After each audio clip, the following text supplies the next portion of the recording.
नमस्कार. अभ्यासनगरी या यूट्यूब चॅनलला आपलं स्वागत आहे. शिक्षण सेवक कालावधीत आलेले अनुभव भाग 2 यामध्ये या व्हिडिओमध्ये आपलं स्वागत आहे. एक मुख्याध्यापक म्हणून शिकवण्याचं काम वेगळं आणि पहिली दुसरीचा वर्ग असेल, तिसरी चौथीचा असेल, तर आता सध्या शासनाने नियम काढलेला आहे की चौथीच्या विद्यार्थ्यांनी स्कॉलरशिपमध्ये आलं तर ते जे काही तुमचं अध्ययन अध्यापनाचं गुणवत्ता आहे, म्हणजे तुम्ही शिक्षक म्हणून काय गुणवत्ता सिद्ध करू शकतात, ते तुमच्या सर्व्हिस बुकला येणार आहे किंवा तुमच्या गुप्त अहवालाला ते मांडलं जाणार आहे, म्हणजे ते नोंद होणार आहे. मला सांगा की एक शिक्षक म्हणून बऱ्याच ठिकाणी आपण प्रायव्हेट जॉब करतो, इंग्लिश मिडियमला असतील किंवा इतर खाजगी संस्थांना बरेच शिक्षण सेवक किंवा बरेच DED BED धारक एक अनुभव म्हणून शिकवण्यासाठी जातात. तर त्यांना या गोष्टी काहीच माहीत नसतात की मुख्याध्यापक म्हणून काय काम करावं लागतं, त्यानंतर एक शिक्षक म्हणून काय काम करावं लागतं, आणि आपण एक नागरिक म्हणून किंवा एक पालकांशी काहीही संबंध नसतो, कमिटीशी काहीही संबंध नसतो. पण शाळेमध्ये तुम्ही जेव्हा जिल्हा परिषदला रुजू होणार त्यावेळेस तुम्हाला पंचायत समितीचे जे काही कामं आहेत, केंद्राकडनं जे काही कामं दिले जातात, जे काही ऑनलाईन कामं आहेत, ते कामं तुम्हाला कंप्लीट करावे लागतील. किंवा ती एक महिला म्हणून किंवा एक आपल्यासोबत गॅदरिंगचे कार्यक्रम असतील, इतर जे काही सांस्कृतिक कार्यक्रम असतील, हे पण तुम्हाला साजरे करावे लागतील. सूत्रसंचालन असेल किंवा 15 ऑगस्ट असेल, 26 जानेवारी असेल, यासारखे कार्यक्रम एकट्या शाळेवरच्या शिक्षकांना करावे लागतात. जे काही दुर्गम भागातले शिक्षक आहेत, जिथे शिक्षक नाहीत, अशा काही शाळा आहेत, रायगड असेल, पालघर असेल, इकडे कोल्हापूर साईडला असेल, पश्चिम महाराष्ट्रातल्या बऱ्याच शाळांमध्ये 0 शिक्षकी शाळा आहेत. आणि त्या शाळांमध्ये शिक्षण सेवक म्हणून जे काही शिक्षण सेवक आज रुजू आहेत, त्यातला मी माझा अनुभव व्यक्त करते आहे.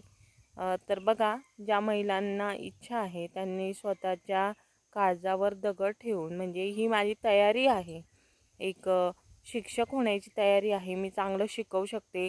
आता बरेच जण आहेत, बरेच शिक्षण सेवक आहेत, त्यांना भरपूर चांगल्या पद्धतीने अध्ययन अध्यापन करता येतं, पण काही गोष्टी त्यांना अजूनही कळत नाही. काहींना येण्या जाण्याची अडचण आहे. आता मी ज्या गावात राहते तिथून एक झेरॉक्स करण्यासाठी मला 2 किलोमीटर पायी जावं लागतं. तेव्हा झेरॉक्स सेंटर आहे. या गावात बस ही 1.5 महिन्यापूर्वी सुरू झालेली आहे. 1.5 ते 2 महिन्यापूर्वी बस सुरू झालेली आहे. आज आपल्या शिक्षण सेवा कालावधीला 2 वर्ष पूर्ण झाले. 2 वर्ष मी बऱ्याच वेळेस पायी जाते, पायी येते, आणि माझे जे काही शाळेचे कामं आहेत, माझ्याकडे चार्ज आहे मुख्याध्यापकचा, आर्थिक खर्चही मला करावा लागतो. आणि बऱ्याच वेळेस मुख्याध्यापकांना लगेच पैसे कोणत्याही गोष्टीसाठी भरावे लागतात. तर ही पण तयारी हवी.